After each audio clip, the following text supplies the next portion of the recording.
Board to Yeah, order. municipal court.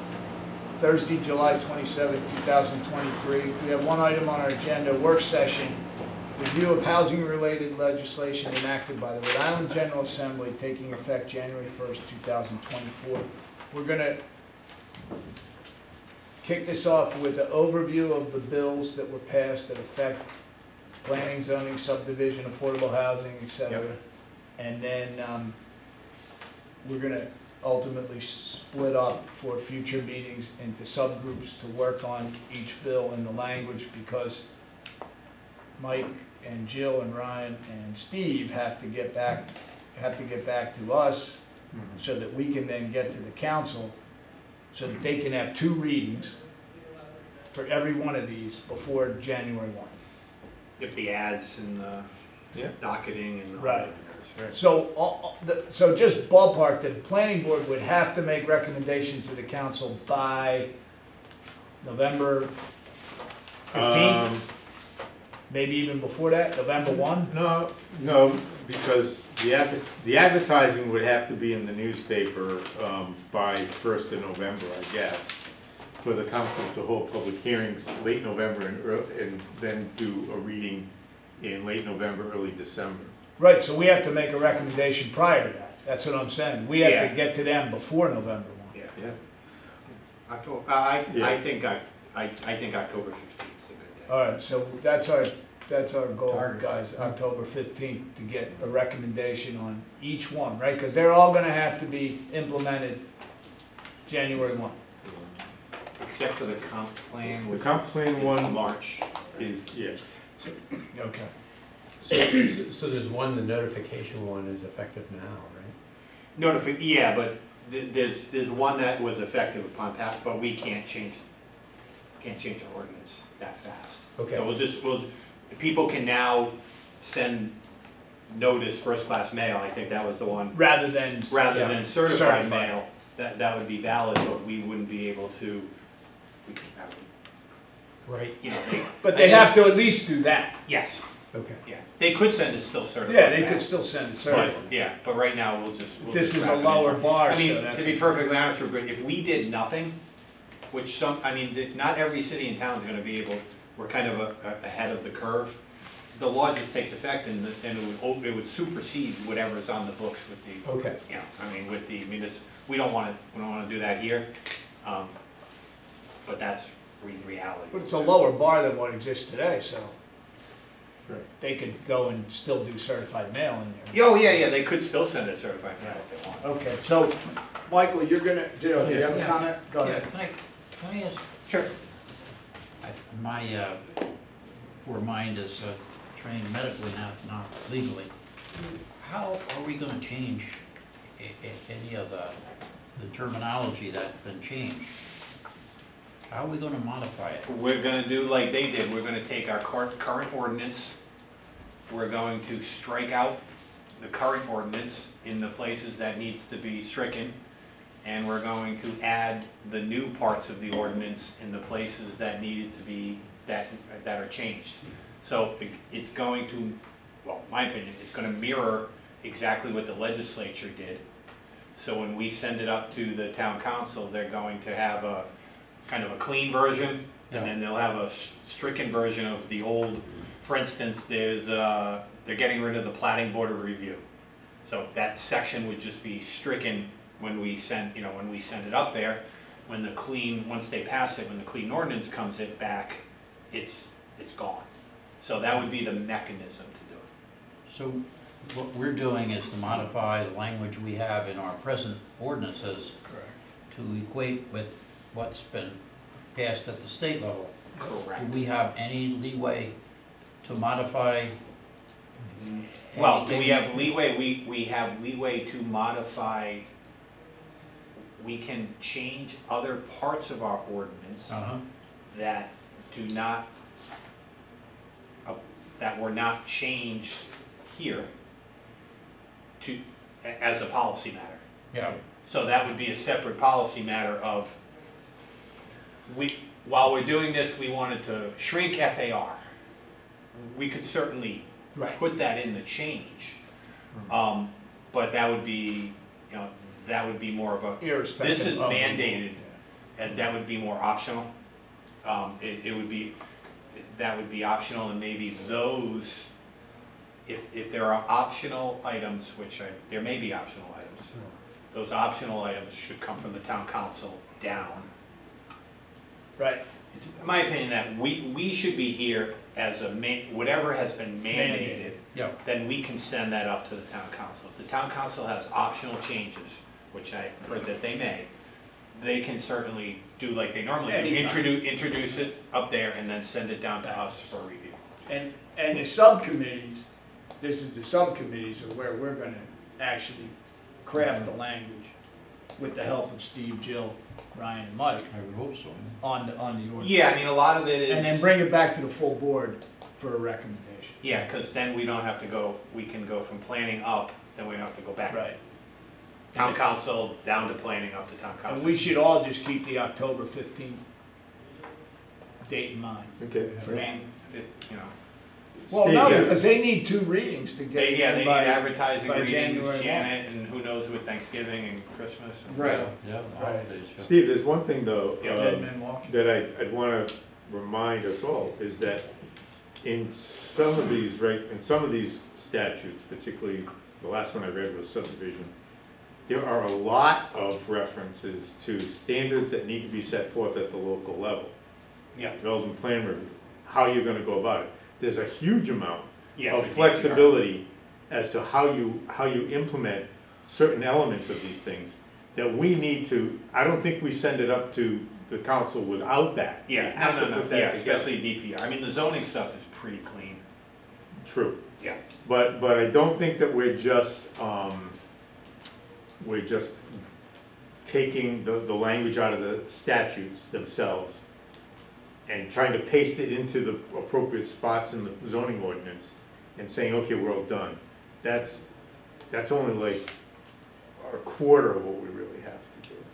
What we have to do is identify the language that is mandated that has to go in, because they're saying, this is what you shall do.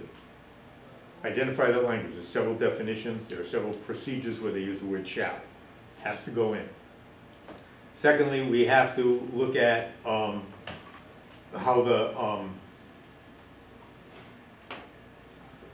what things we have to take out to put these other things in. There's certain text that has to come out because this text is going to be replacing or in total conflict with what they're telling us. So there's the second thing. The third thing is to look at our, how we do our work and how we want to continue, if we want to continue doing our work as closely as possible as today's procedures, what do we have to put in place? For development planning review, for unified development review, these are things they're mandating to us.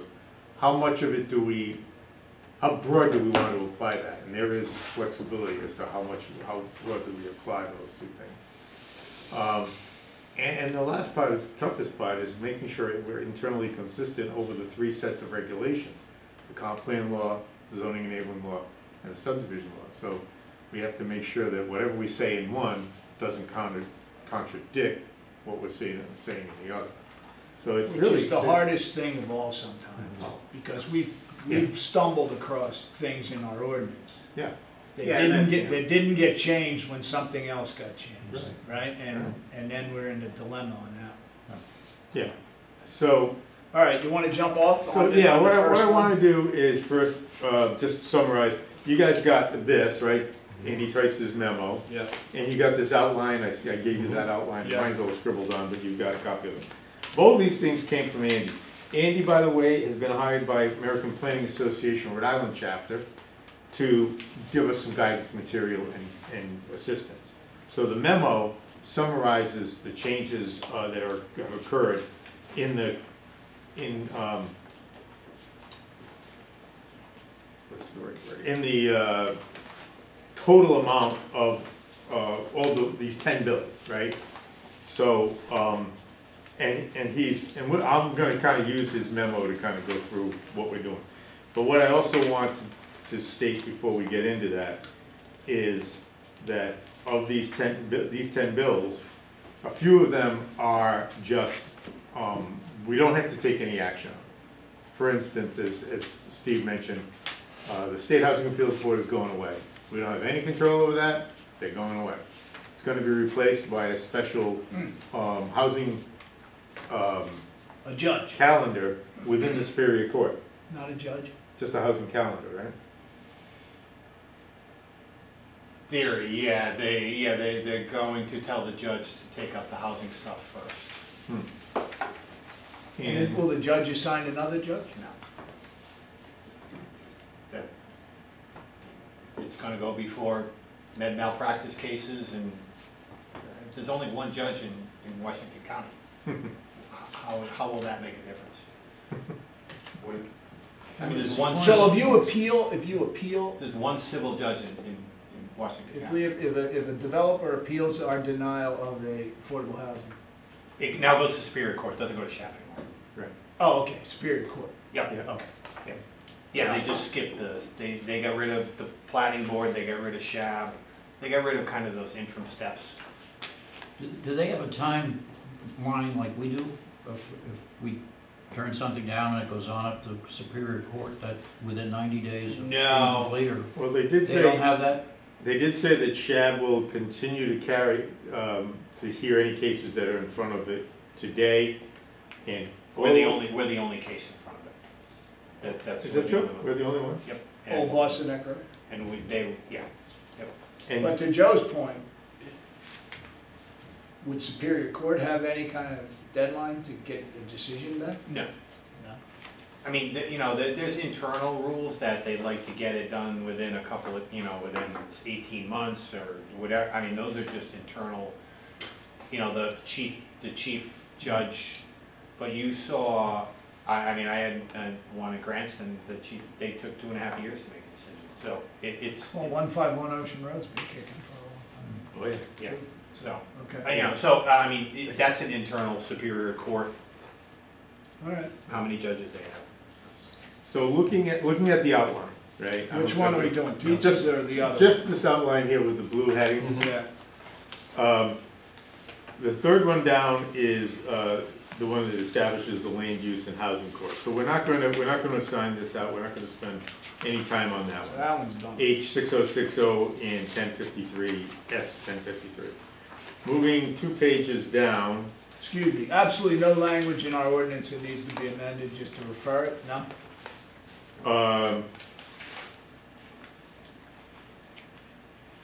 we'll have to check that there may be some basic language that needs to be added to the, But you can just get back to us and say, yeah.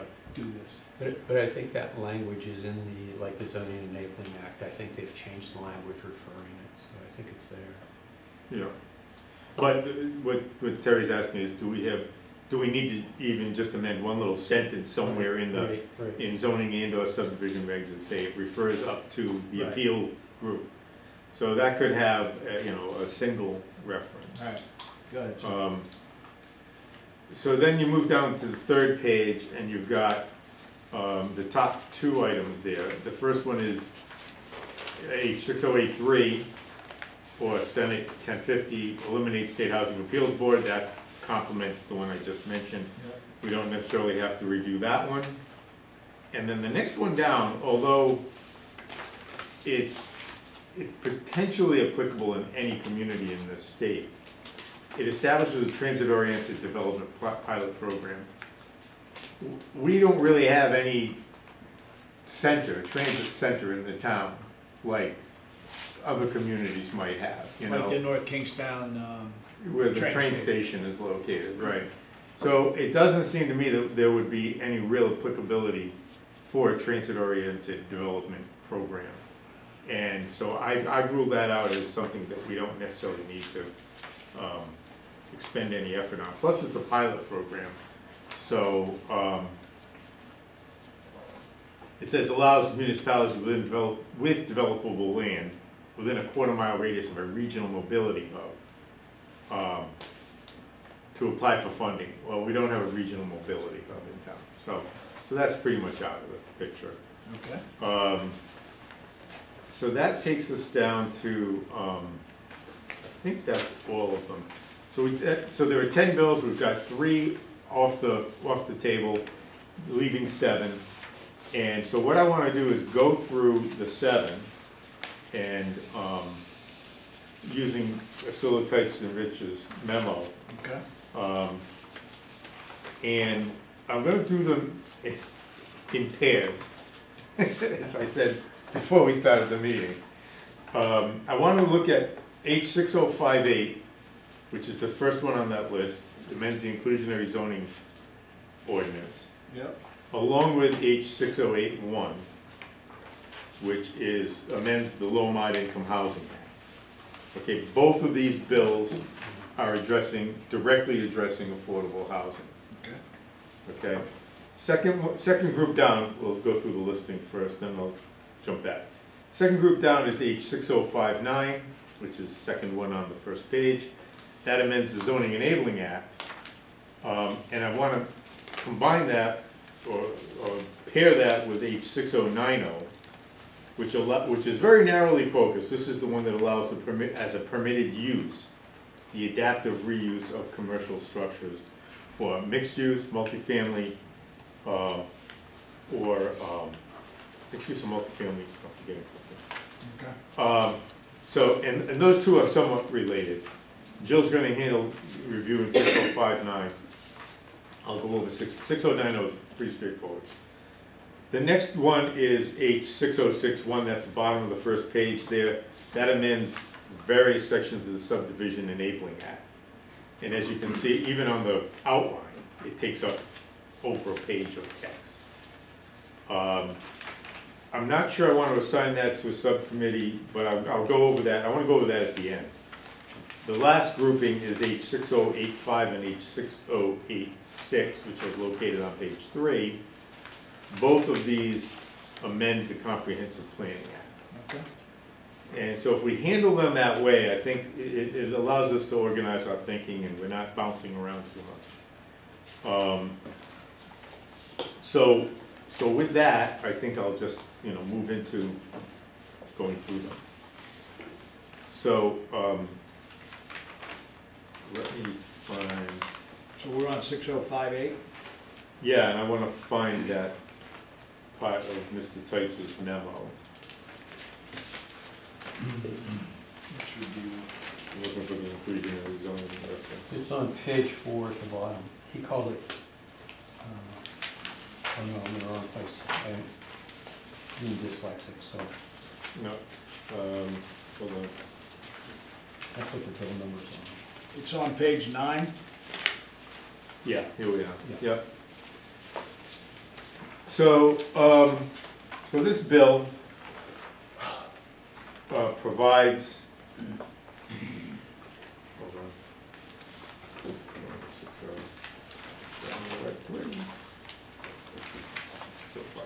I gotta turn the page, otherwise they're gonna read the wrong notes.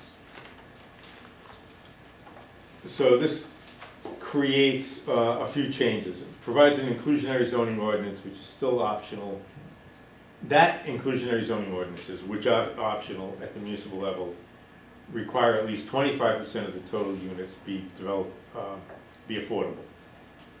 Currently, it's 10%. So it's increased the standard for any subdivision that is going to be incorporating inclusionary zoning has to have 25% of its units as affordable, as opposed to 10. As far as I'm concerned, that's a good thing. Because, as you know, if we're going to have new subdivisions of land approved, we should have a higher percentage of affordability. I had always pressed for a higher number back when they first wrote this and was kind of rebuffed. But the new threshold that would trigger the need for inclusionary zoning is 10 units as opposed to 5 or 6, I believe. What's ours today? Ours is 6. 6. And I think that was actually optional. You could, under the current law, the community could choose what the trigger number was. We chose 6 because that's the difference between a minor and a major. So ours was 6 with 1 unit Yes. or 2 units? Well, it was 6 with 1 unit, because 1 of 6 is greater than 10%. 10%. Okay. So, and of course, the reason we've never used it is because when we wrote the ordinance, and Doc and Terry, you remember, in 2008, we wrote the ordinance with density bonuses drafted in.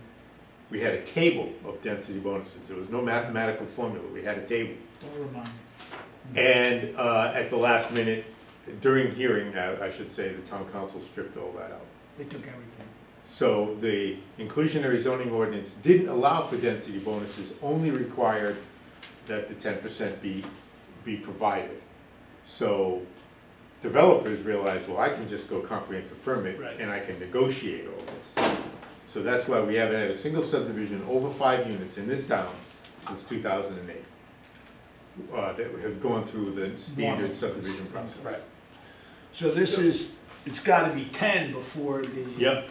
So the trigger number goes to 10, and this is reflective of the change in the subdivision regulation that states that the difference between a minor and a major development will now go at 10.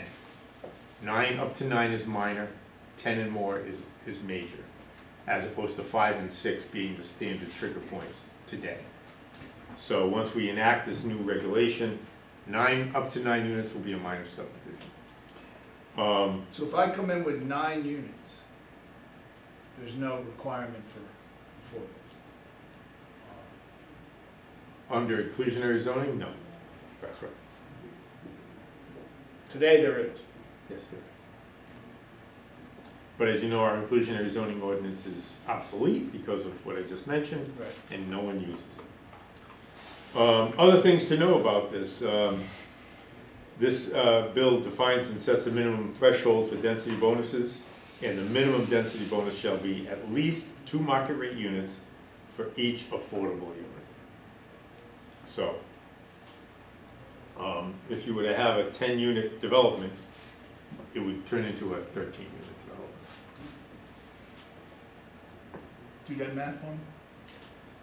It requires a threshold for inclusionary zoning to be triggered at 10 units. Right. The next requirement states that the minimum density bonus shall be at least 2 market rate units for each affordable unit. Now, And you gotta get 25%. and you gotta get 25%, so let me change that number. In a 10-unit subdivision, you need 3 affordables, Correct. and for that, you're gonna get 6 market rate. So it brings you up to 19. No. Brings you up to 9, no? Yeah, 6 and 3 used to be 9. 10-unit subdivision, 3 of them have to be affordable. You got 7 left that But are you have market, to- that's 2 per one, so you're all set. But the 10 units is just the trigger. You're not taking them out of the 10-unit development. You're adding them on. At least that's the way I understand it. Am I wrong on that, Steve? Have you? I'm not sure I follow that. All right, well, tell you what, that's something we have to study. When I was reading this compared to the Low and Mod Housing Act, in my mind it was like, is this necessary at all? Because the Low and Mod Housing Act pretty much does this, but inclusionary forces larger developments to have affordable units. Okay.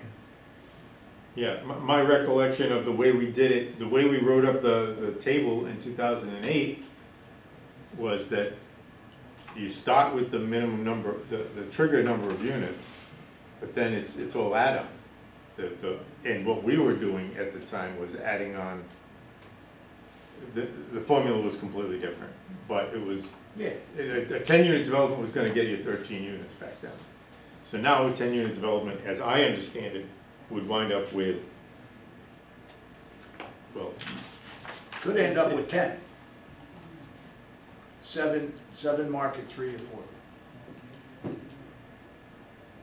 Yeah, it shall allow addition of two market rate For every units for affordable. every affordable. yeah, you know, So you could have 10, you could have 12, whatever it is. But so then at you'd- 10, You'd work in the affordable The 10 you you'd would have need, to bump the okay. affordables up. As long as you met the 25% minimum, Yeah. No. you could bump them up, which is probably under the density stuff later on, right? Yeah, I think the way these numbers would work then would be, you start with 10 and then you calculate your 25%, so that's 3. Right. So that becomes 13. And then, 2 for 1. and then a density bonus of 2 for each of the 3, so that would be 2, 4, 6. I don't get the 13, Mike. I mean, we can figure it out later, but. No, I no, mean, 25% of We're gonna have a 10 long committee meeting. is 3, yeah.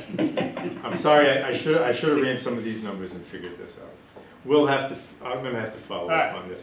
I don't think it goes up to 19. I'm second guessing myself. All right. So My The apologies. subcommittee will flesh that out. Yeah. You're right. Also, this bill provides developers seeking to pay fee in lieu that they shall not be eligible for such a density bonus if they want fee in lieu. I will continue to oppose putting in place a fee in lieu provision. The fee in lieu provision has not been amended to provide the town the control that we need. So, no, it's true. The statutory provision states that if you put a fee in lieu in place, then the developer gets to choose it. And once the developer chooses it, then he or she can pay whatever the fee in lieu is dictated to us by the state, which right now is $40,000 per unit. So I have asked the question and never gotten a good answer. How do I take $40,000 and turn it into a house? And nobody at the state or Rhode Island Housing can tell me, give me a solid answer. So if there's affordables required based on this, the Yeah. developer could write a check Could write a check. And You not- say take 10 affordables. You could write us a and not $400,000 provide check affordables in and that not- development. and not build a single affordable And then unit. we'd have a fund to buy affordables somewhere else in town, Yes. And I- theoretically. And I believe what the state would say, or not the state, Rhode Island Housing, what they would say is that $40,000 is intended to be the differential between the price of the price that they have to pay for, they would have to pay for market rate house versus the price that they can only afford at 80% area median income and 30% of that, which is 30% of your monthly income is what you're supposed to be paid, your max that you're supposed to pay toward housing. I say it's all hogwash. It's never been proven to me. I'm sorry, is it 40 grand per unit of affordables that they're paying? So if it's 10 affordables, it's $400,000, Yeah. whatever. Right. Which we know will barely pay for building one house. So what can we do with respect to that? can- Thankfully, the state law is still voluntary as to whether you want to implement fee in lieu. All we have to do is say, we're not doing it. We're not doing it. And that would be part of us during the subdivision process, during Well, the, we would make that decision here. or we just don't write it into the ordinance. It's Oh. a non-activity. We're not required to address it. It's there as a voluntary provision. So, just keeping in mind, if they had changed the fee in lieu provision, I think there's a valuable potential for fee in lieu in a much different manner, but the state hasn't embraced that. Well, we'll just be ready to count, somebody on the council or a majority of the council may want to put that language in, but we still know that we have the latitude not to accept it in a particular development. No, if they put it into the ordinance, we Oh, have to Then we accept have it. to accept That's the problem with it, it's the developer's choice. If the ordinance is written and fee in lieu is allowed, we have to follow the state formula, which gives us $40,000. And interestingly, in communities like Central Falls and West Warwick, that number is much higher. It's like 60 or 70,000. Has anybody got a handicap on whether the cities, most cities and towns are going to put that in or not? I don't know any towns that have fee in lieu in place at the moment. And are not going to accept this, do you think, for the most part? Is that what your guys are saying? Most of the town planners around the state are of the same mind I am and have expressed the same Wow. disregard for it. Yeah, I think the other provision for the fee in lieu is if you don't use it within 2 years, you send it to the state or something. Yes, yeah. You send them the money, and then they have to figure out a way to solve it. Okay. So that- Can I ask, Go ahead, Mike, John. Mike, you mentioned other communities have this in place, but it's much higher number. How does that work? Isn't that a statewide fee? No, the fee calculation was done based on a formula that I can't describe to you. Oh, it's not a But single it- number but- then? No. It varies from community? It varies from Oh, community okay. to community, That's and interesting. oddly Yeah. enough, when you look at it, it's a chart, you can see it. The metro centered communities seem to have a higher number per unit than we do, and I don't. Even know though the why. housing stock per unit is lower than ours, the cost. That's That's interesting. interesting. Yeah. Yeah, I don't spend a lot of time on it, but it's so interesting. Okay, go ahead. The last bullet here kind of responds to what you just said. This bill requires municipalities to allocate in lieu payments within 3 years of collection, rather than 2, which is currently in the bill, and requires municipalities to pass by ordinance the process it will use to allocate the funds. Again, a colossal waste of our energy and effort. Okay, so we're pairing that up with what? So that one is being paired up with 6081, which amends the LMI Act. And where is that? And here it is, it's on page 8 of Andy's memo. 608 one is? I thought it's on page 2, huh? Yeah, 2 memos. Now, on this memo here from Oh, it's a memo. Andy, yeah, What page is that one on? this is on page 8 of Andy's memo. Okay. So this governs the approval of comprehensive permit applications, as you know, containing still the same standard 25% affordable housing. It allows for for-profit developers to appeal an approval with the conditions that make the development financially or logistically impracticable. Previously, only nonprofits were allowed to have that sort of an appeal. It amends the definition of meeting local housing needs to include a showing that at least 20% of the total residential units approved by the municipality be affordable as defined by law. So, What does that mean? if you recall, you guys have reviewed several comp permits over time. One of the ways to deny a comprehensive permit is to say that we're meeting local housing needs. Right. Now, that has typically been defined as, have you hit the 10% number? Well, our 10% number is 743, I think, and we're at 287. One of the things that this bill is saying is that another measurement point would be that if 20% of the total residential units approved by the municipality in the calendar year are determined to have been affordable, then you could deny a comp permit. So say we had 3 or 4 comp permits coming in a row, And we got to the 20%. and of the units that you have approved during the calendar year, over 20% have been approved, low mod housing, then that 3rd or 4th application that comes in, you could actually turn it down. Because you've met the trigger point. 20% of the combined developments that have come in? 20% of the total residential housing units approved by the municipality, not permitted through building inspections, approved here. Oh. So I got an empty lot and Wayne gives me a permit, that's not Doesn't included. count. So that actually is, How does that work? it really, that's a reflection and a response to a subject area that was brought up by various different speakers and different organizations that said, a lot of the communities are trying really hard to meet the 10%, but they're starting at a low number, like we are, and Little Compton and other somewhat less developed communities. But they might have approved a fairly big development or several smaller developments in the past year, and are making progress. So the making progress concept was embraced by the General Assembly, and they gave it some credence here. So they put that in as a provision that allows the board to kind of set a limit for this year.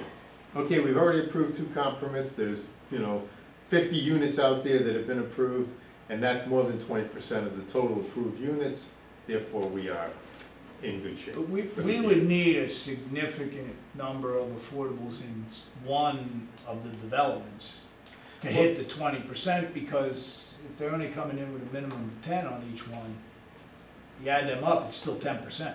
Well, now they have to come in for 20, they have to come in for 25%. Oh, I'm sorry, 25%. 25%. Sorry, And that's the same, 25%. that hasn't changed. So that, okay, So, take for instance this year, other, interesting. So if we approved 3 of them at 25% each, and then the 4th one came in, right, we could say it's not suiting the town and we've already met the 20%. yeah. So, to me, that's a valuable tool to look at. And what it tells me is we have to keep track of what gets approved. Now, what is approved? Is it approved at master, prelim, or is it only at final? How many final plats have we had this year? 0. So, I would say. I think we have to clarify that. Yeah, because when I read it just the opposite. I read it as a new threshold that we'll never meet. I think you'd have to meet it if you meet the 25%. No, what am I missing? Wouldn't you have to meet the 20? When you look at the state law on the regulations associated with the affordable housing law, there's only a handful of ways that you can Right. deny a comp permit.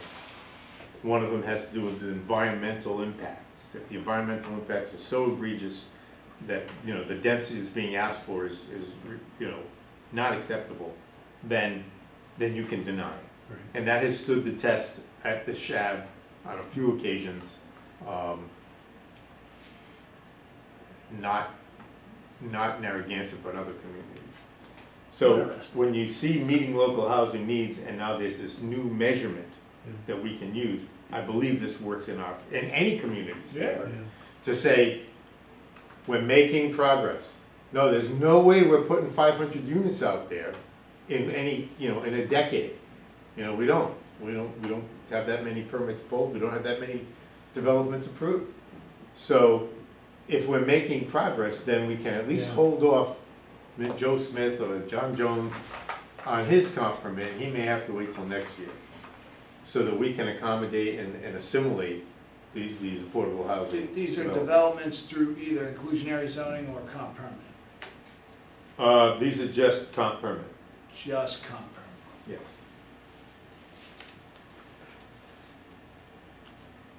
So if somebody came in with, No, I'm sorry, I think it'd be it says housing units approved by the municipality.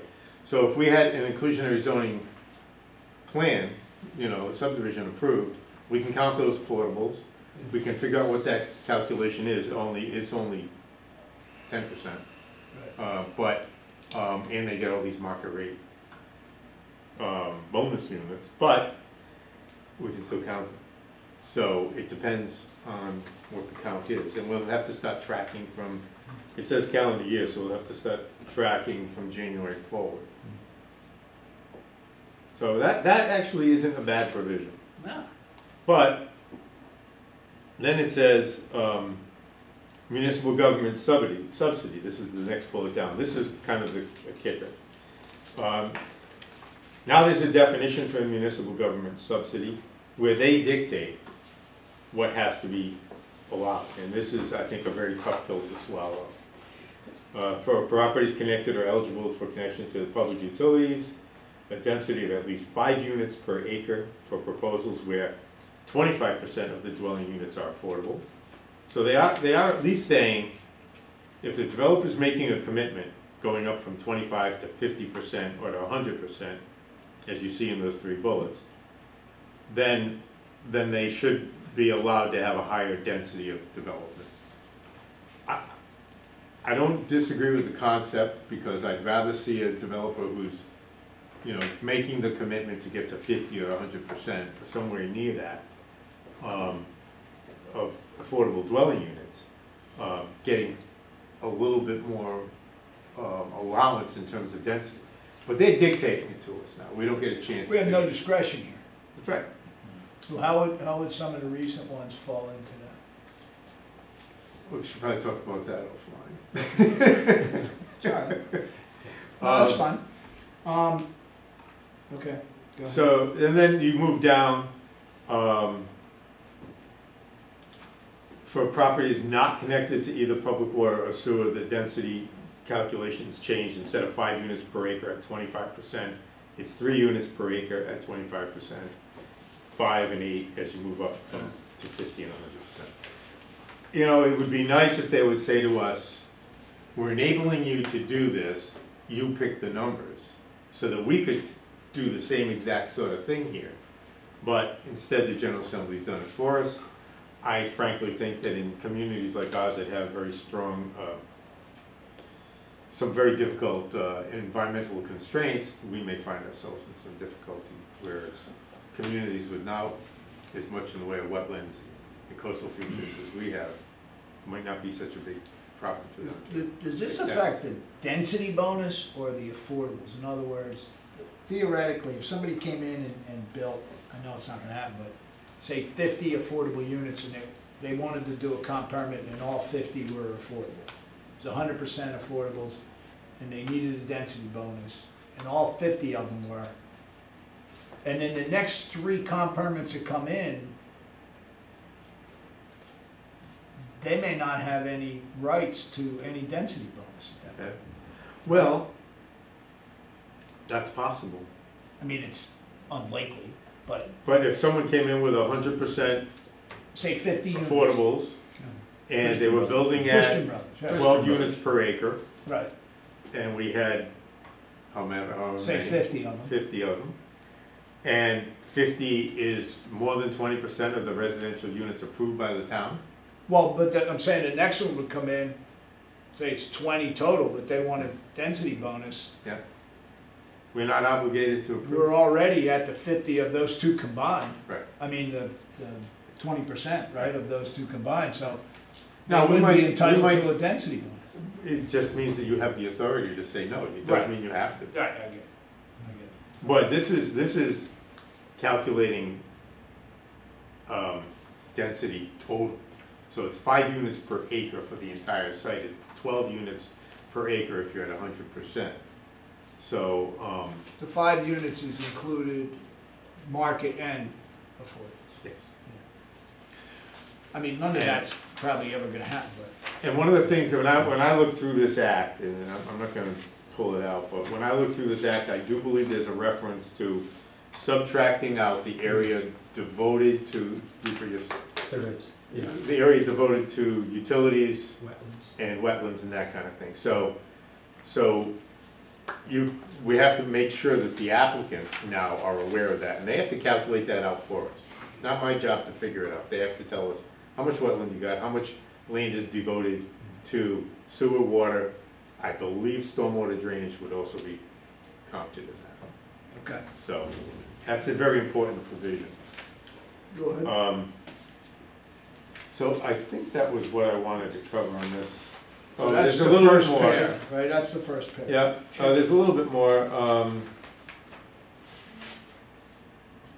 They set dimensional standards that constrain a municipality's ability to regulate the development.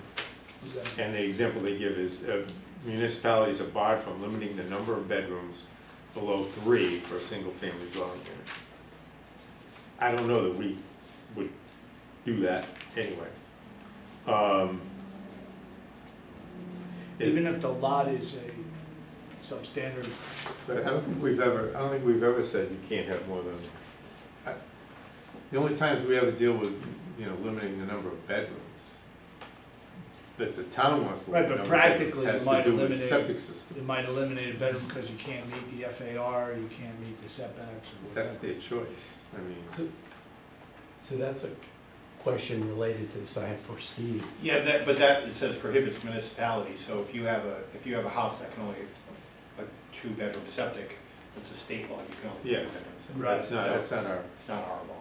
And we can still limit the setbacks and the FAR if they can't fit 3 bedrooms in that. Yeah, bedroom only has to be 70 square feet. So it has a line in the law about floor area. Municipalities shall not utilize floor area requirements to limit any I was application. just gonna go to the, Yeah. that's also in it, 6058, Should right? not Yeah. use FAR for what? It, to limit any application except as provided in 4524.3-11. And Did you look that one up? I didn't, and the question I have for Didn't either. Steve is, it's in this ordinance, the other provisions here refer to this chapter, that provision doesn't, are they? Is that gonna? Yes, this was in the inclusionary, right? The, No, the this is comp- in, this is in the con. Well, Yeah, the comp permit, so you wouldn't be able to use FAR to stop a comp. That's the way Okay. I'm just worried that it might be read more broadly and say we can't use. well, they FAR. tried to get rid of FAR in the zoning part, and Right. they didn't get rid of that. All right. So, I mean, which That's would good make to know. sense, I mean, in theory, well, if you got so dense, I mean, you could kick that limit, I mean, I don't know if we'd have to, it would happen here.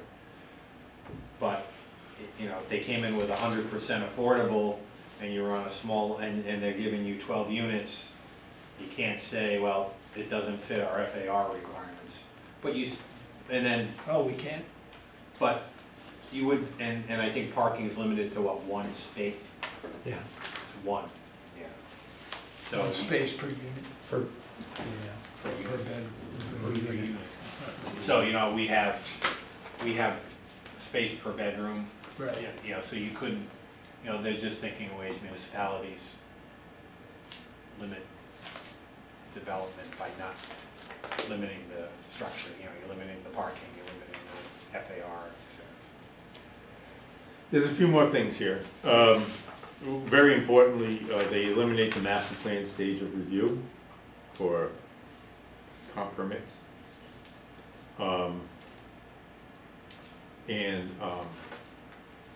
So you go from pre-application conference right to preliminary plan. Which I think is Crazy. bad for the developers. Yeah. So now I gotta spend all that money on engineering. No, they don't. Comprehensive permit. Well, They only have to do that at the end. So this they bill, gotta spend 60, more money than they would. yeah. By going right to preliminary. Yeah, Yeah, I mean, they because if we don't vest them in the units, then yeah, I mean, they're not out a lot of money. they can push certain things, but they wouldn't be able to push architectural things, I don't think. I didn't see So, anything there about yeah. architecture. You know how That we, isn't good for the developer. no, not at all. No, because they're gonna have to, We have to spend, they're definitely gonna have to But spend but more they money. think it's better to not have a master plan stage. because do they think the boards will be more reluctant to turn them down? No, I mean, I guess their thinking is, well, it's one less appealable stage for people to stop. Right, yeah. But, I mean, how many of the, you know, how many of those get stopped? Some of them just go through. Now, you know, if you have a development and, you know, your developer has to do a preliminary, right, you're gonna have to do landscaping, you're gonna have to do architectural, you're gonna have to, I mean, anything that doesn't require a state, I mean, there's definitely a lot more money, and they come in here and they spend double the money or they would come in, let's say they come in North Kingston, and, you know, they get shut down. Now the developer is out probably double the money they would be on the master plan stage. And we've had cases, famous cases where things have gone between master and preliminary to the zoning board for variances. Where does that play into this? They just, Say that again? Well, it's a comp, this. We're still talking about comp comp permits. Yeah, comp, yeah. So there's no, But there's a couple other things here that are a little bit of concern, and we're gonna have to work through them. The other is, it eliminates one of the required findings for approval, that being that there's no significant negative environmental impact. And as I mentioned just a few minutes ago, that was always the linchpin for the denials of comp permits. The vast majority of comp permits around the state that have been denied and upheld by SHAB had an environmental element to them. Ours at,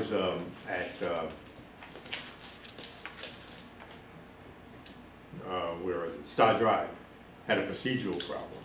They had a procedural problem, but others mostly had an environmental problem. So, and we pointed the environmental problem and So the where does infrastructure that- problem out. Where can Just the a few months town ago. weigh in on that? You can weigh in on it, but it can't be a standard of review for denial of the comp permit. Comp permit. So, and a couple other things, hold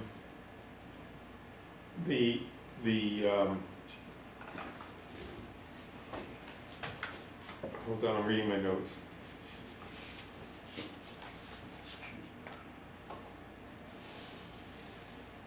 They moved required findings as relates to, local permits, such as sewer and whatnot, all the way to final. And they also dictate that final has to be done administratively. There's no room for staff to move it up to the board. So, you know, they're putting all the pressure on the staff. And, you know, it is what it is. I mean, That's what it is. All right, So those two, that's the first that's couple. our first grouping, Yep. 6081 and Let's get to the second 6058. couple. And, you know, that's gonna be daunting to get through that. We'll get through it.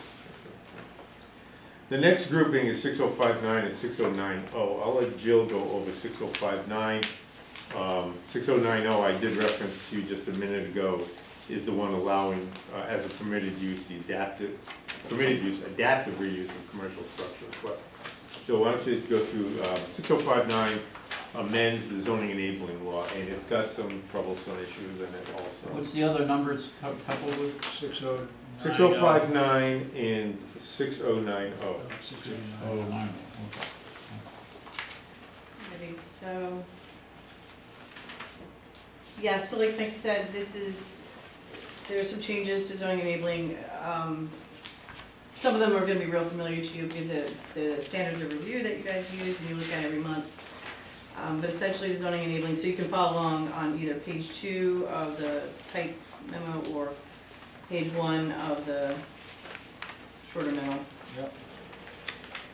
It essentially allows lot substandard area to have a reduced dimensional requirements for a portion of the nonconformity. So the town already does that under section 6.5, which is good. So we do already have modified dimensional requirements for that. It's, at first blush, I'm not sure if things need to be changed, but it looks like at least right now, we already do provide modified Example, setbacks. Setbacks. Yeah, so a Smaller 5,000 ones. square foot lot, instead of having a 10-foot side yard setback, has an 8-foot side yard setback. Yeah, it's in the table. Section 6.5 has a modified dimensional regulation table. And does the state law dictate what those numbers are, or is It it leave it doesn't to for us the- to do it? No, so it doesn't for the variances, but it does say something peculiar and. Oh, let me see if I can pull it out real quick.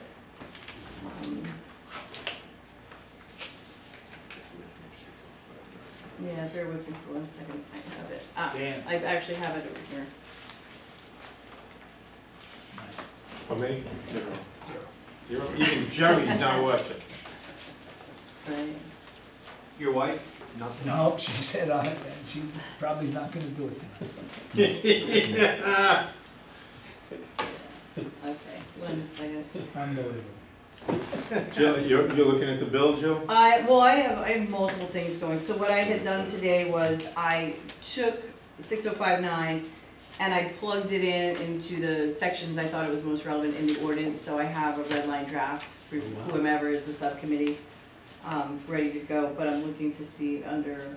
Me and you. Yeah. You wanna do that, Terry? I wanna join that. That was, Sorry, guys, I'm feeling rank on this. Language is is all set. So I'm entitled. essentially it says that you have to modify the lot coverage based on the percentage of the dimensional lot area nonconformity. And so Mike and I had a quick conversation about that today, and I wasn't really sure if that meant, you know, a 5,000 So square if foot it's lot in 5,000 R10. and you're 10,000, Right, or if that meant the way we do it now, which is a 5,000 square foot lot has, you know, if it has X amount of frontage or lot width, it gets in an R80, like a substandard an R80 is typically 10% lot coverage, but a substandard lot in an R80 can go all the way up to 25%, depending upon how big the lot is. If it's commensurate with, if it's 10,000 square feet in an R80, you get 25% lot coverage.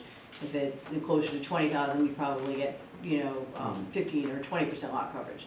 So we already do that. It's unclear to me right now if what we have is going to comply. Can I read the Yeah, passage? yeah, go It's for it. bottom of page 9. of the Thank book. you. It says, just listen to this sentence and tell me if you can make sense out of it, because Jill and I have been beating our heads against the wall. The setback, frontage, and/or lot width requirements for a structure under this section shall be reduced, and the maximum building coverage requirements shall be increased by the same proportion as the lot area of the substandard lot is to the minimum lot area requirement of the zoning district in which it is located. so 5,000 against an R80 is I don't know, 100%. pretty small. I mean, the percent of, didn't it say the percent of the substandard lot to the underlying zone? It said, The last part of that sentence? yes, the underlying, in which the lot is located, yes, the zoning district. So if you have a 5,000 square foot lot in an R80 zone, that's 75,000 square feet shy. Yeah, which Right. is how many percent? It's Yeah. 95% short, Right. right? Yeah, something like that. Right. So the Yeah, 10% would be 8,000, right? And 90% would be 8, so it's, Yeah, so what do you do to the frontage? the frontage lot width for a structure, the setback, frontage, and/or lot width shall be reduced by the maximum building coverage shall be increased by the same proportion as the lot area of the substandard lot is to the minimum lot area requirement of the zoning district in which the lot is located. So if you're 95% short in area, then you can be 95% short in setback, frontage, and lot width. See, I maybe I read it differently. I just read the setback, frontage, I would do and it lot width backwards. requirements for a structure under this section shall be reduced, and the maximum. So, and then new thought. Maximum building coverage requirements shall be increased by the proportion of what we just. That second portion of the sentence is what I couldn't understand. But the So we second- already do the first portion, and we But- already actually do a version of the second portion. But if it's 5%, let's just use, it's 5%, then the lot coverage can only be increased 5%. Not 95%, 5%. It can be increased by the See, I'm percentage reading of it, the lot to the underlying zone, which is 5%. Jill's reading it as two separate thoughts that dealt with, differently. I'm reading it as one single policy formula that we have to All apply. right, but And I don't know the answer. break Which one it of us down, is I'm right. just, it's not the 95% of the lot coverage, it's 5% of the lot, of the. Yeah, it's kind of the way I read it, but. So we have something already in our ordinance that addresses modified dimensional regulations for substandard lots of record. The subcommittee can work on that. Yeah. This is why the three of you are gonna advise us. Some math is I don't required. want to be on your Right. subcommittee Wait. anymore. We outnumber, as we know, as we know. I'm gonna take that one. Go ahead, Joe. Alrighty. So it requires specific and objective criteria for special use permits, shall be deemed as used by right. This one also, again, I took a first blush at it today. We have specific and objective criteria for uses already in section 12 for multiple different use categories, gas stations, convalescent homes, I wrote a couple down here. Yeah. One second. Yeah. So,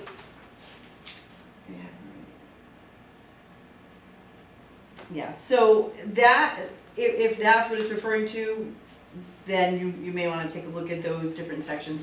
The other way I read it, and I wasn't sure if this applied, was that in our table of use regulations, we have sections that, residential, commercial, industrial, food service, things like that. And within those subsections, some activities are permitted, some are especially permitted. So, and then they have a comment section. So I left that open for interpretation at this point because I wasn't really exactly sure how to read that. If we go to the next one, which is the provision for modifications. So the town doesn't do modifications, and what that means is that through a process other than the public hearing process, an applicant can apply for and receive a variance to a dimensional setback, as long as that variance is less than a certain percentage. It is now mandated, and if it's less than 5%, it can be done administratively. So that means Wayne can issue the variance. So if it's a 10-foot side yard setback and they want 9 feet, that's done. It's administrative.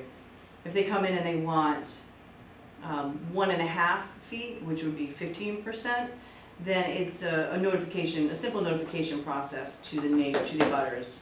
And if no one objects, then the variance can be granted.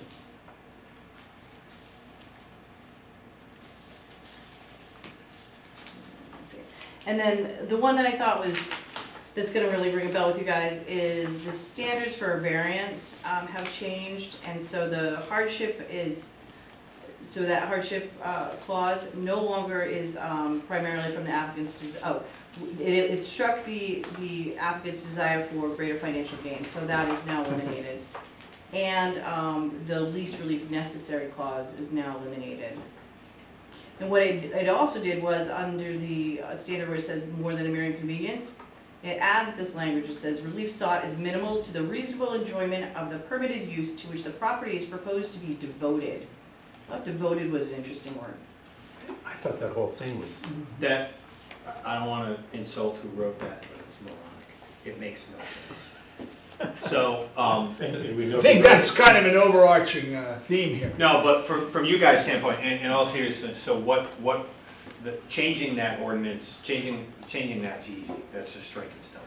But from the planning board's perspective, we now have to really review, we're kind of going over the comprehensive plan, not as the comprehensive plan will now be more important than ever in the planning board's review of an application. Because that's going to be, besides someone creating their own hardship, frankly, that the not complying with the comprehensive plan would be the major reason for a denial at the zoning board, because they got rid of least relief necessary, they got rid of the financial thing, so, and besides that language, which I guess we could deny everything because of whatever reasonable enjoyment, I guess the board could say it's not reasonable.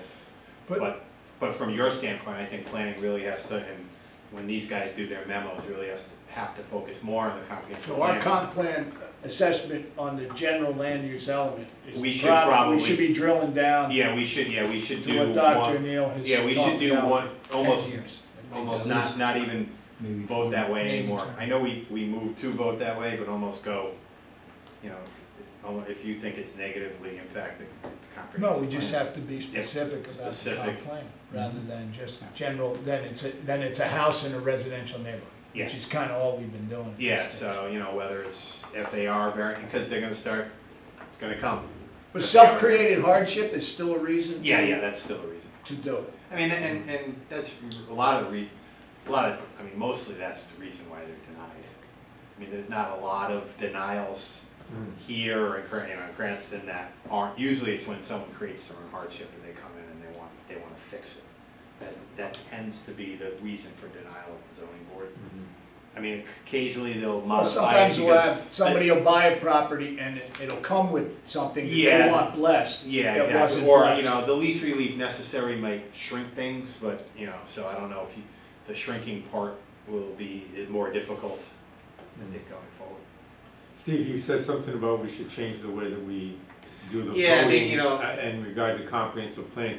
Are you thinking we should expand our description of that and get it in their, the certificate of completeness? Yeah, so when you guys, because I hate to have because then the lawyers at the next level are gonna come in, well, they voted, it was in conformance with the comprehensive plan. Well, that's because it's a house in a residential zone. Yeah, But we maybe- can definitely drill down more Yeah. and put more time. And we could go as far as to say, while it is a house in a residential zone and complies with the land use map, it does not comply with the following policies, whether those are located in the natural resources section or Yeah. else. Yeah, things Yeah, like that. that's right, we gotta drill down in Okay. Yeah, different elements, Okay. Yep. right? Interesting, Jill, and that pairs up with what? Oh, Mike's gonna do Yeah. Are you done? Anything more? We Yeah, got so more to just, go. yep, it. Go ahead. sure. So one of the ones that is also interesting, I just had it.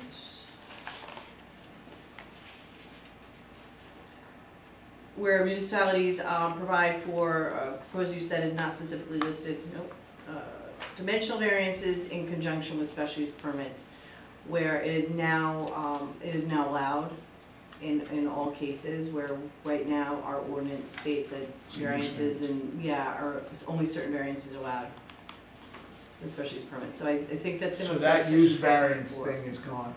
It isn't gone. I mean, it's still a use variance is a use variance, you know, you have a commercial But use it's in a not residential zone. automatically triggered by the combination of certain things. We're gonna look at that. That would be proximity to the wetland.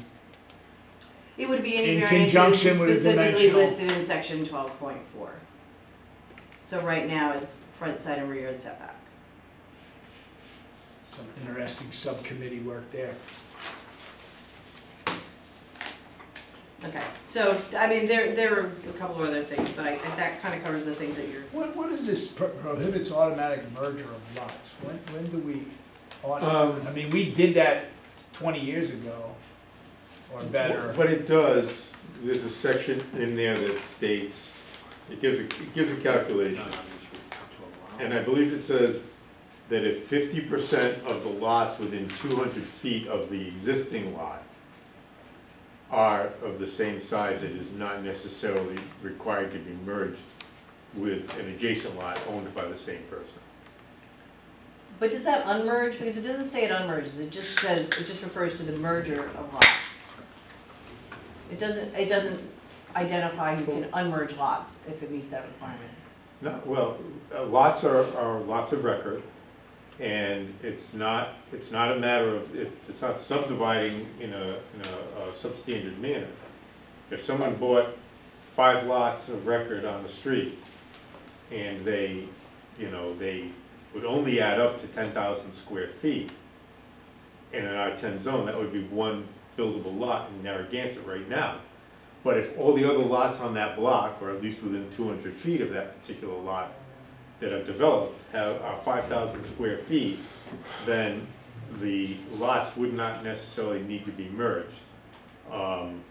Although, it's not a good example because I'd want them to add up to 5,000 and 5,000 as opposed to 2, 4, 6, 8, 10. But you know where I'm going with that. Yeah. So, if somebody checkerboarded their lots in Pettaquamsky before, And it stays and they've checkerboard. got 5,000, but then somebody comes along and buys it Right, and puts them all under one name, yeah, they screwed themselves. they would merge.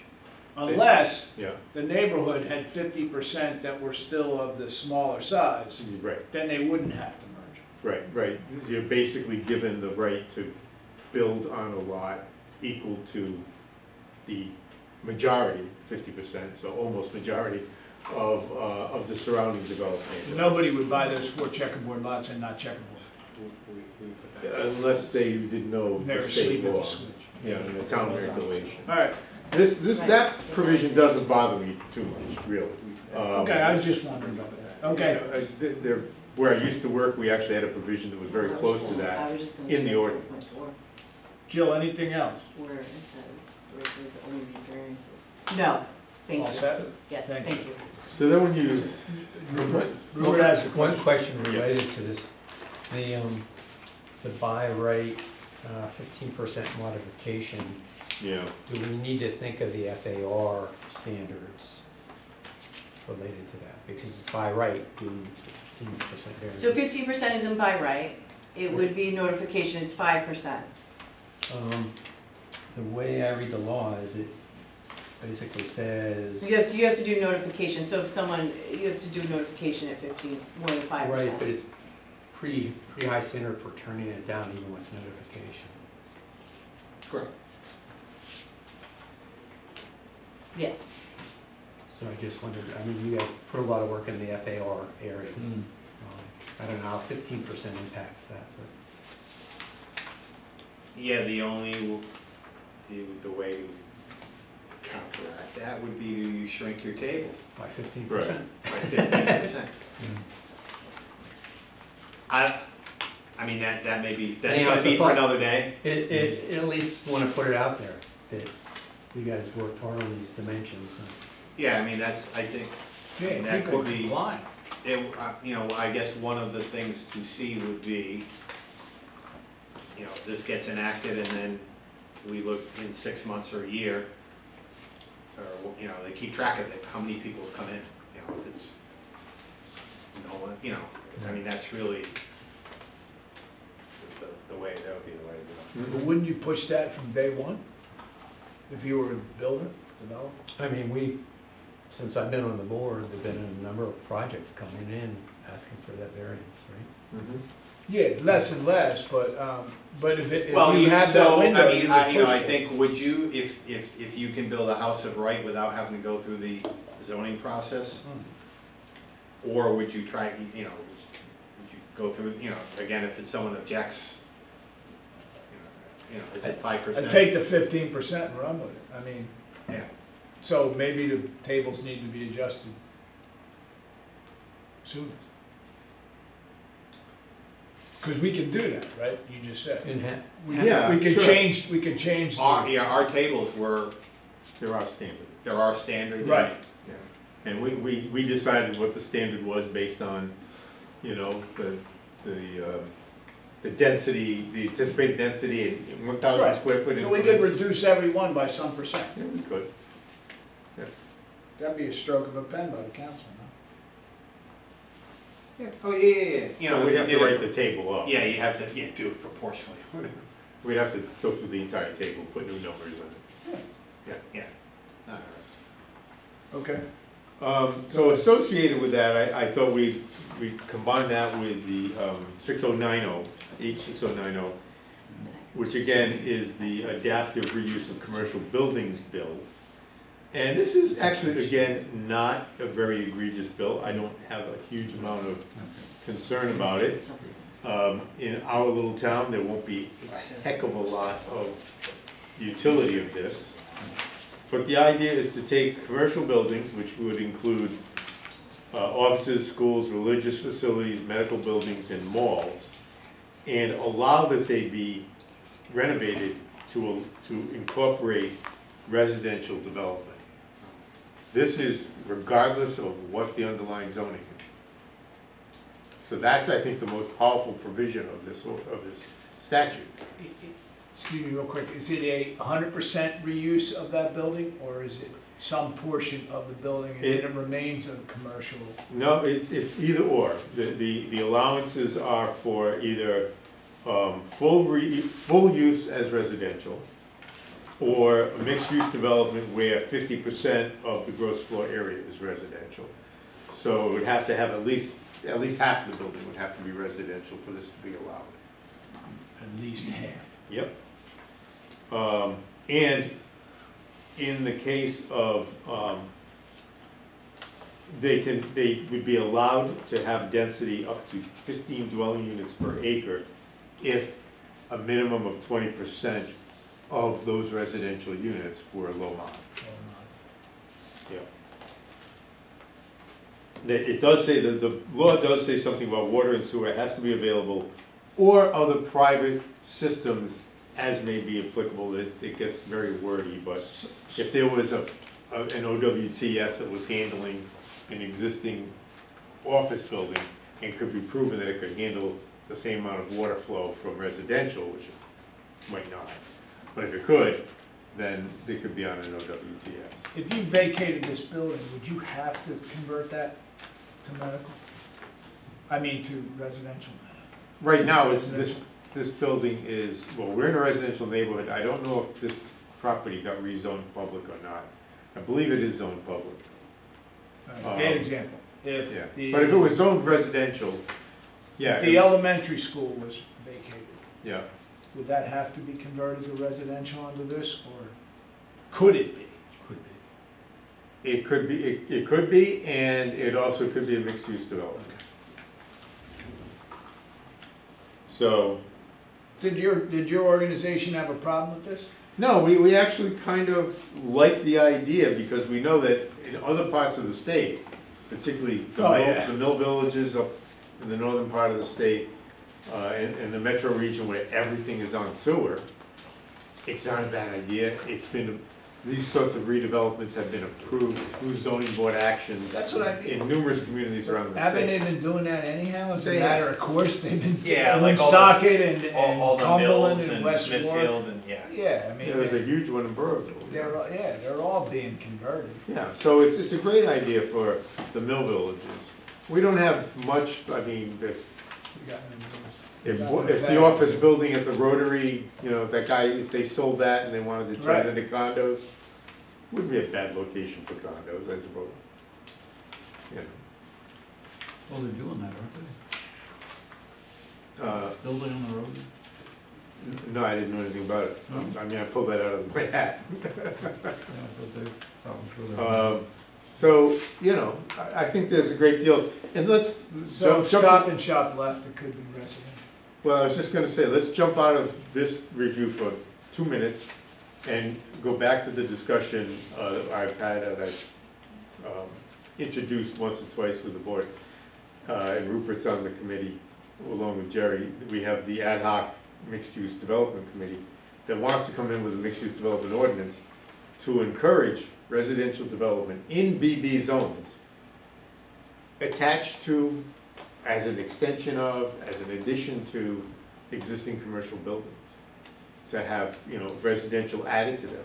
So these things are dovetailing, Yeah. I think, quite nicely. And I don't have a huge, you know, I would like to have control over the density per acre, but the state has dictated that it's gonna be 15 dwelling units. That seems quite high for a Narragansett, but we're kind of stuck with it. All right, So those two things, I let's think, go on to go number together 3. quite well. Number 3 is the big. Yeah, subdivision enabling. There's a lot to cover there. And I don't even know if I wrote up notes on that. Did I write up Just notes? work off the, Of Andy's? no, off of this one.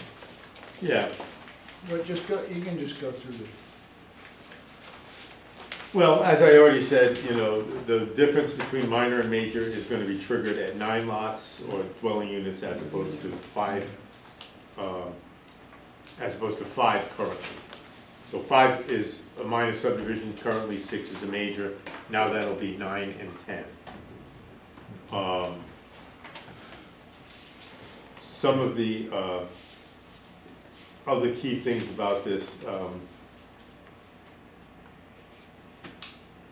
that the administrative officer is going to be given some authority, but also being given some dictation by the state as to what they can do.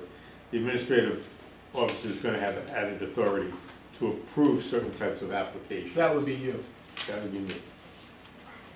Such as development plan review.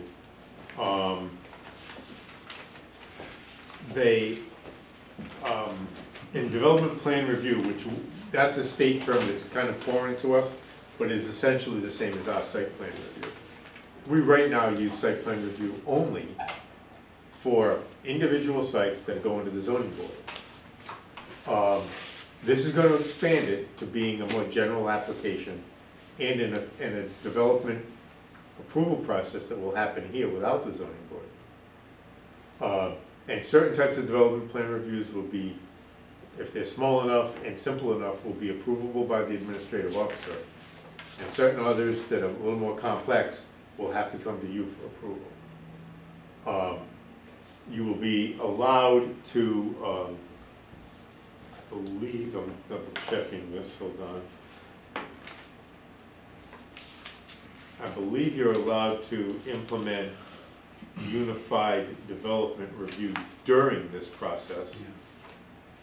And this is another term you're gonna have to learn. Unified development review is granting the planning board the authority of the zoning board, where a plan that is otherwise approvable by the planning board, but needing relief, doesn't have to do the pinball machine bouncing back and forth between this board and the zoning board. You will now have authority to grant relief, zoning relief, in the process of approving a land development plan or subdivision, or development plan review, which is a smaller development site and complexity. So this is much more responsibility placed upon the planning board and the planning staff now. Of course, this isn't because they believe in us, it's because they want this.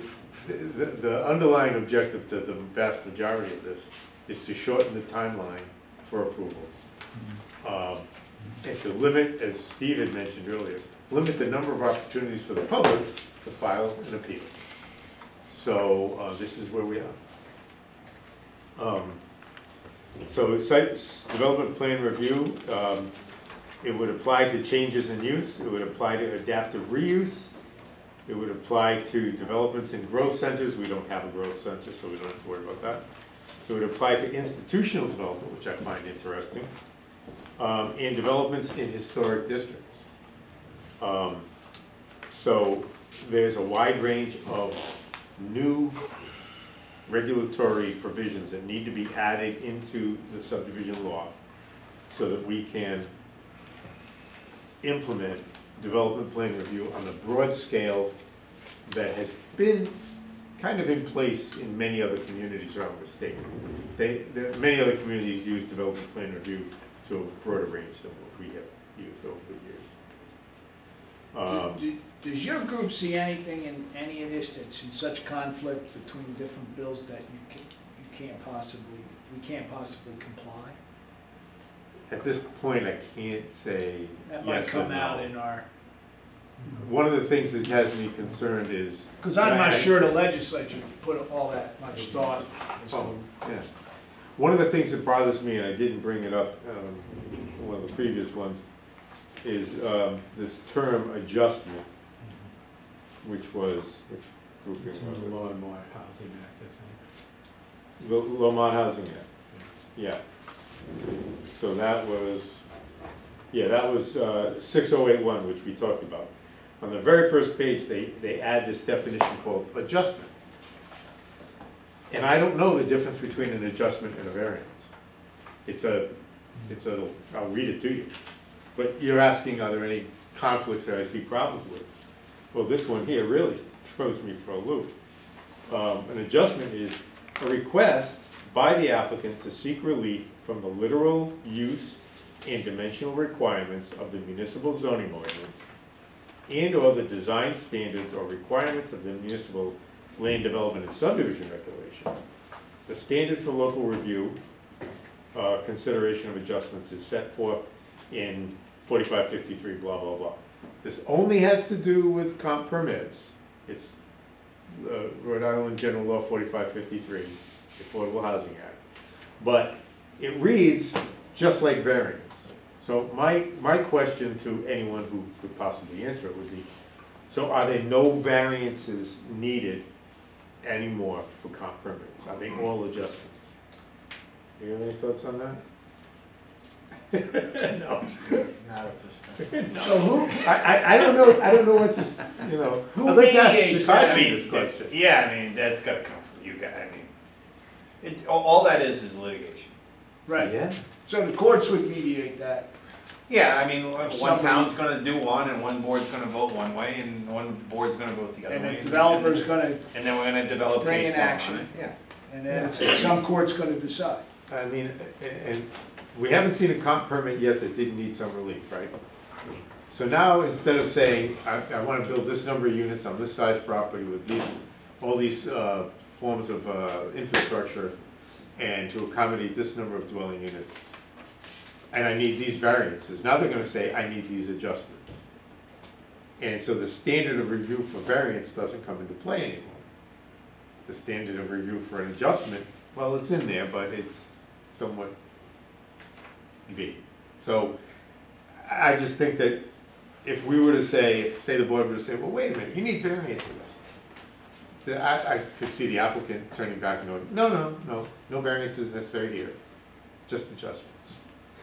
Like Steve says, it depends on how hard the two parties push back against one another. Do we say, okay, tomato, whatever, we'll call it whatever we need to call it, but we're still gonna take it seriously, and we're not necessarily ready to grant all the relief that you're asking for. Maybe that's the way to solve it and keep the process moving. But other times, the board and the applicant might completely disagree, and we get stuck in this procedural conundrum and wind up in court. Anyway, more on the Subdivision Enabling Act, land development plans and/or subdivisions. For minor land development plan, okay, let's leave out subdivisions for a minute. Land development plan is the development of a single property for a complex of uses, right? A minor land development plan now would be up to but not exceeding 7,500 square feet of floor area,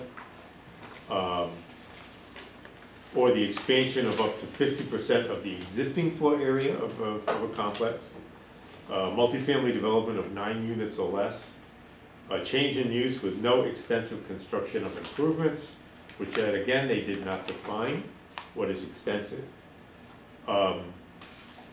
Adaptive reuse of up to 25,000 square feet of floor area in a commercial zone, and adaptive reuse of up to 9 units in a residential zone. So now we have these standards being imposed on us by the state of Rhode Island.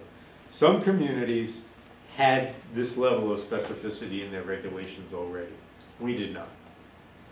I'm not sure how well this is going to apply to our town. Once again, a smaller town like ours with lower density of development, these numbers might be a bit high, but we have no control over them. And then a major land development is everything above what I just said. So, interestingly, similar to what they've done with low mod income comp permits, the public hearing now is at master plan. So it's interesting that low mod income developments, comp permits have no master plan. Right. When you're not in a comp permit, the public hearing happens at the master plan, and there is no public hearing at the preliminary.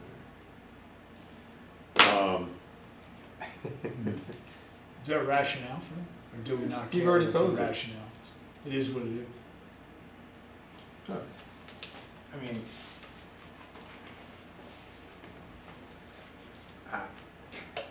I got nothing. I mean, He says, some "I of got these nothing." things, I'm here, as I talk to different attorneys, a lot of it, some of it was truly people thought they would need a change, and something was just lobbyists putting something in that they want. It's a mishmash of, like all legislation, but Right. that, I don't, All right. I never heard a groundswell for that. I don't know. Well, All right, let's go on. Yeah. Yeah. You want to go to the fourth coupling? well, actually, I don't know if I have much more to cover in this. No, I think you, because you jumped around. I did jump, I actually wasn't I was using my notes instead of Andy's memo. Yeah. But just a couple other little things. I already mentioned relief from zoning would be handled under the Unified Development Plan Review, which you would have authority over. Final plans have to be reviewed by the administrative officer. There's no provision in there for the administrative officer to hand it off, which I think is absolutely wrong. Or for the planning board to take it, like at your preliminary approval, saying, we want to see the final. No, you can't. Minor changes and major changes. There's a reference to minor changes and major changes within this regulation to plans, subdivisions, overlay developments, and they're not defined, so we have to define what's minor and major. In development plan review, once again, I know I might be doubling back on myself. The ordinance needs to identify the permitting authority at different levels, the low level that I talked about a minute ago and the more complex level. We need to provide specific categories of development for administrative approval, and we need regulatory standards for changes or modifications. And we need to identify the Board of Appeal for administrative decisions, which I guess could be the planning board, right? If the administrative, No, I mean, I think your administrative decisions? I just wonder, like say, Yeah, I say mean, a final comes to me. whatever, I mean, just because we sat in it for the last 5 months. Yeah. Our section 35 says, decision, well, no, it says administrative officer goes to the zoning board. Yeah. I think it all goes to the zoning board. Oh, okay, all right. Because if you send it to the planning board, then it could be any decision of the planning board could be appealed to the zoning board. I think it would go to the zoning. I'll think about that. Okay. Decisions of the planning board don't go to Superior Court under the new law? Well, I thought that was. as the plating board of review, but they wouldn't be a plating board of review. They'd be reviewing it, Yeah. the plating board of review's gone away. It was on Right. a subdivision, but if they're reviewing administrative, I think it would stay with zoning. Okay. Because they can go historic district, zoning handles any administrative appeal to a historic district, so I would think it would come to Okay. them. Well, we can. Another thing for us to work out.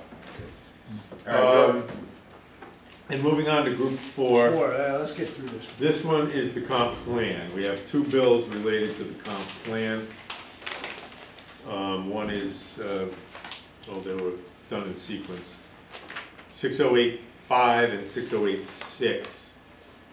Let me find my notes on that. Give me a second.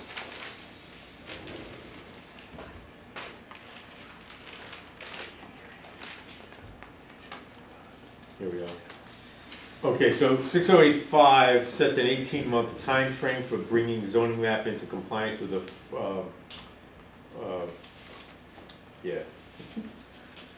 the future land use map. I was having a hard time remembering what that stood for. 18 months to bring zoning into compliance with the future land use map. But then it goes on to say the future land use map shall govern all local land use decisions. So I'd like to throw this one back to Steve. Does that mean if the zoning is one thing and the land use is another, and we're in that 18-month window, say the land use says this property is. Oh, no, if we're in the 18-month window, then it would go, the zoning. Yeah, okay, so after the 18-month window. You gotta, I think what they're saying is, you Yeah. either gotta amend the, Right. if you amend you gotta make a match. Right. You got 18 months, Right. so. I'm sorry, didn't we already go through this? Yeah, but think about what happened with us. We had, was it 8? 10. 10. There were 10 Yeah, properties. we're in good shape. Yeah. But guess what happened? So you guys recommended approval of 10. It went up to the town council. Yeah. They didn't approve all of them. No, but then you changed the land use map, so now you're in conformity. We haven't done that. Oh, Now we got 18 months to do okay. We haven't, But we we're- haven't, But to Steve's point, the we're ones that didn't get rezoned are still are in, still, okay, in conflict with one but another. we're that. close. Yeah, but we're down to. We're like pretty close. 5. Oh, it's 3, I think. Yeah, there's Yeah. 3 in town. Yeah. That's manageable. It's So not, it's so not the bad. Willows has to be changed to residential in the land use map. Well, yeah, we wouldn't be talking about specific properties tonight. Yeah. Sorry. Um, Something that's already commercial would have to be changed to residential if the council refused to change the land use map to commercial. Yeah. Thank you. Appreciate that.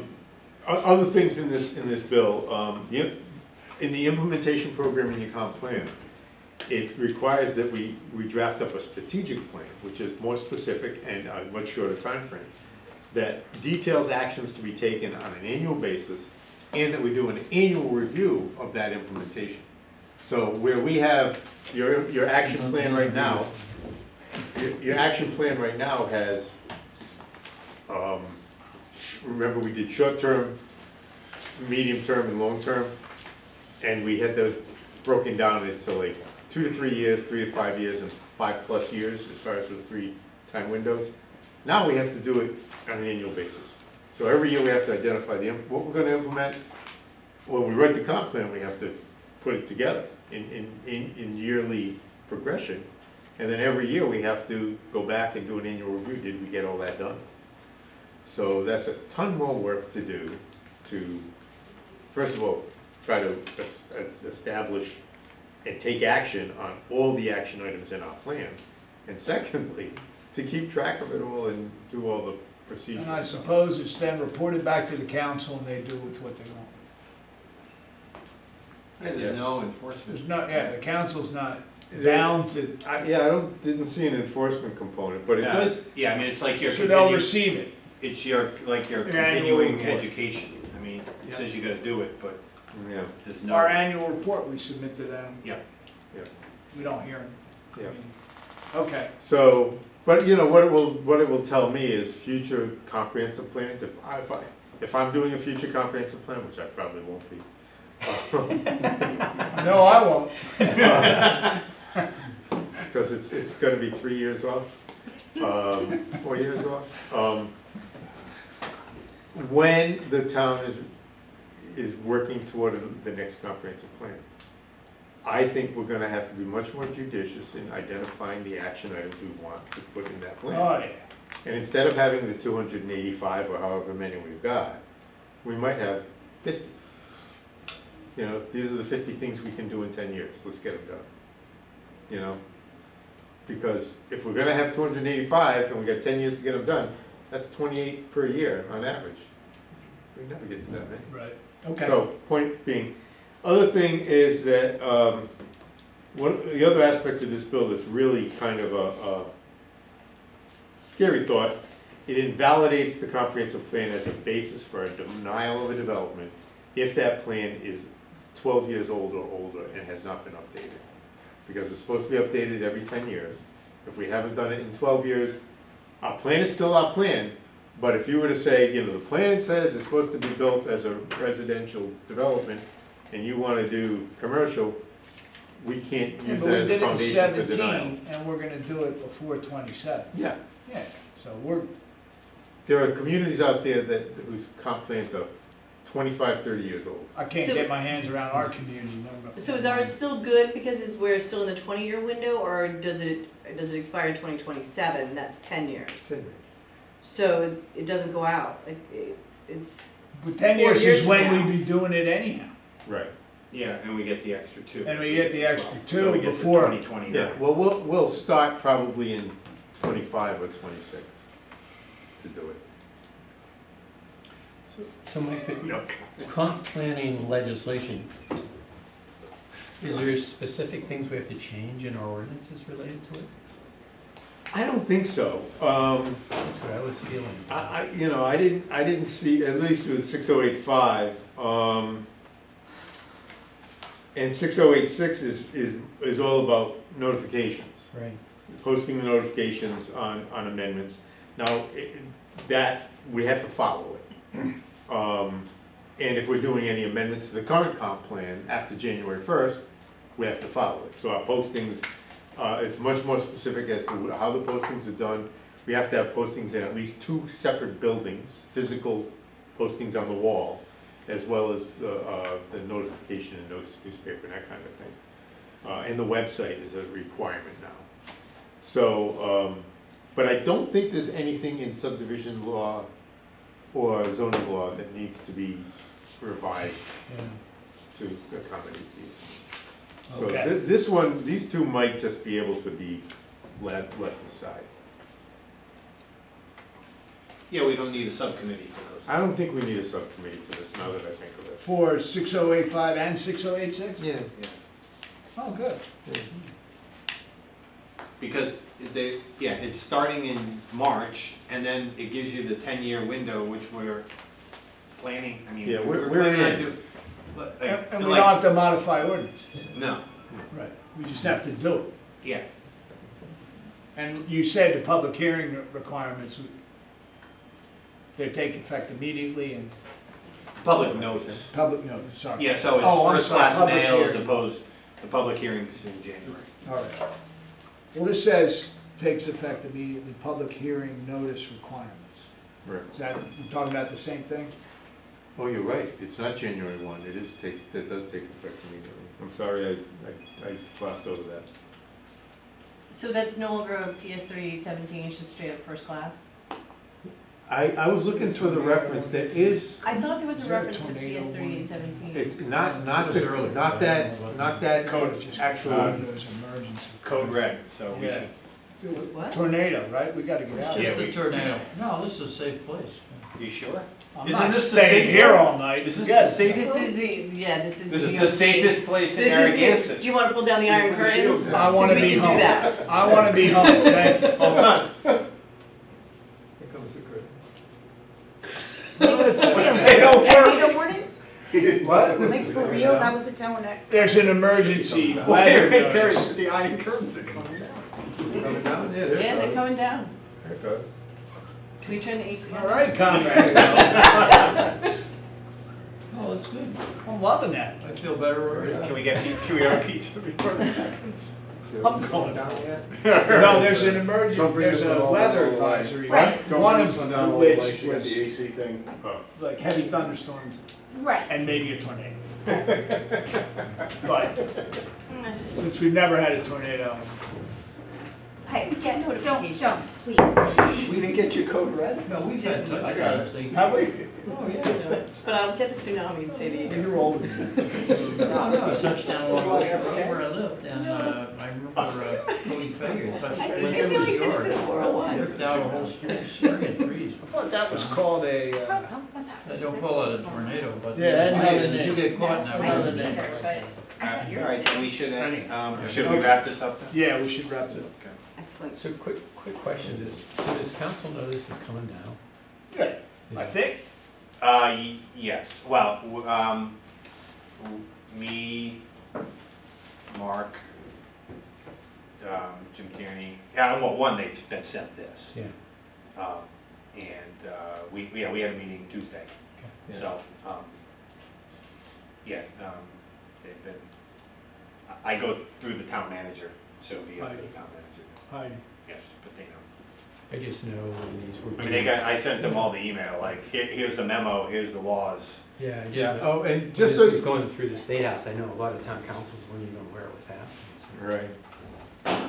Yeah, or they cared about one of them, you know, Yeah. they didn't realize. So what I'd like to do is set up subcommittees and assign some work, and then what I want you to know is that we've got, did I already mention this? I hope I didn't, because I'm starting to lose it. It's getting late. Andy Tights, who wrote this memo, is going to provide us a third document. He wrote these two documents here. There's a third document that he's working on now, and he's told me that Oh, yeah. he hopes to have it done in the next couple of weeks. And what it will be is not a model ordinance, but actually more generic references to provisions within each local ordinance that needs to be updated. So like, our special use permit chapter is 12. Who knows what it's called in any other community? But he will give us some guidance as to what in the special use chapter needs to be addressed. And it'll almost, I'm anticipating it to be something like a checklist or a cookbook. Make sure you've addressed your standards of review for development, land development plans in your chapter XYZ. So that should be coming out fairly soon. And I will pass that along to you guys. I think it'll be immensely helpful for us to structure the work we're doing. So let's set our subcommittees Set them up. and move on. I'm How are we gonna thinking, do, so one couplet's gone, yeah, the fourth one is gone, so we have 3 couplets. right. Yeah, And, No, well, 3. we have 2 couplets and then the subdivision enabling law. Okay, and we So- need to have 1 staff member assigned and 2 board members. Yeah. Sounds good. So what's your drives? You guys got preferences? Because I don't think no, we no, I maybe think, somebody no, said- I mean, so, Go ahead. legal is not day to day, so I don't, in other words, I don't know, am I like No, pro you're temp not where I go to deleting. every board, No, or, you can come in and hit and run like you usually yeah, do. so, Okay. I mean, that was my thought. Then, and Ryan's not gonna No. be assigned primary responsibility, so you're gonna take 2 or Jill's gonna take 2. Yeah. Yeah. That's the way it is. I'll take- Why doesn't Jill take No, the big, I'll take the subdivision one. oh, you'll take the subject, Yeah. okay. And one of the others, Jill's on 6059, so she should be assigned to that one. Okay, So that grouping would be Jill, and then the other grouping, 6058 and 6081 would be me, so that's Mike, and the subdivision would be this me. one's Jill. All right, so I need you to tell me again, 6059 and 6090. 60609. The adaptive reuse bill, Yep, yeah. and then It's- what are the other, what was the second? Well, that would be what you'd be appointed to. Yep, I got Yeah. that. So then I would be handling subdivision law 6061, and then I'd be handling the 2 statutes referencing affordable housing, which is 6058 and 6081. What did I miss? So I guess the question is, how does the board want to break itself up? There's only 5 of you. To break yourself into 3 subcommittees, somebody's gonna be on. Right, so what do you guys wanna do? So, I would like to assign all 5 board members in some way, shape, or form. But I will, if one of our members hasn't been able to attend, still can't attend, and I will Okay, I'll pinch hit for him. yep, Otherwise, we should, This is Jerry you're talking. Yeah. What do you guys wanna do? I don't care. Rupert, do you have a preference of which one you want assigned to? I feel like I'm most grounded with the zoning stuff, but Which would be But, 6061? I'm flexible. no, 6061 is a subdivision. Oh, I'm sorry. Yeah, the the subdivision one I can't wrap my It's head all right. around. So you're grounded with That's, the 6059 and 6090. 6058? 6059 and 6081. No, those are. No, sorry, 6059 and 6090. 6090. 6059. That would be with But I could, Ms. Sabo. but I could also do the, Well, you may do a second one, so we'll Okay. put you on that one. I'll volunteer for any. Joe's assignment. gonna do whatever. Mayor. All right, so Joe, why don't you do that one also Which one? with Jill? That Yeah, would be the 6059 and the 6090. 6090, that would be Rupert and Joe. Yeah. Okay, and then I'll do subdivision with you, Mike, Yeah. and Good. I'll take Mark on that. Put with Mark me. on subdivision. Yeah. Take Mark on that with me. Yeah. And And then the Low Mod Act and inclusionary zoning, 6058, 6081. so one of you should volunteer for I could that. do that. All right, so Rupert and Jerry will do that, which kind of dovetails into the other thing that you're doing. And it's also one of So Jerry and Pretty Rupert can do that, and if Jerry can't make it, I'll jump in Yeah, on that. okay, that sounds good. All right, so then what you guys have to do is talk amongst yourselves to find out when you want to meet. Spend a little more time reading these bills and comparing them against, depending on what you're looking at, the subdivision or zoning enabling law, or the Affordable Act itself. And you're welcome to come in here. We can get you time in this room anytime you want. Look, so I'd suggest, like, in the first one, that Rupert and Joe figure out what works for them and get in touch with Jill. Okay. And then you guys set up a time. I'll get in touch with Mark, Yep. and then he and I'll hit you Yep. on that one. And then the other one is Rupert and Jerry. Rupert and Jerry. You should probably just try to set it based on your schedule with Mike. Mike, okay. Yeah. And then let me know, and we'll let Jerry know as a courtesy, Right. and then if he can make it. And if you want to use this room, that's great, because then it's real easy for me to sit in.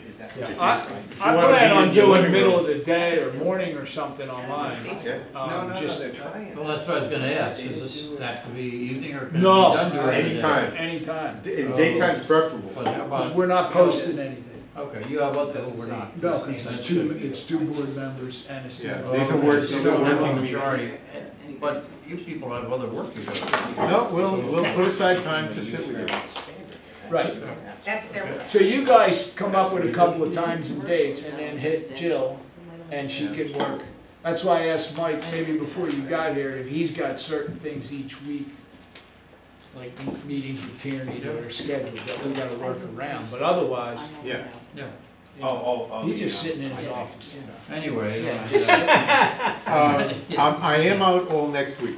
wait a That's minute. my vacation. And these We're already dates a are week for behind. what, Heidi? Yeah, If I you didn't, needed to come back together as a entire board. All right, I'll keep this in this Yeah. when we come back. this is Okay, only for full meeting. thank you. So do you have your calendar or do you So I need a motion to adjourn? Sure. We're all done.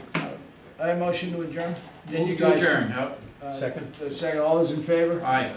Thanks, guys.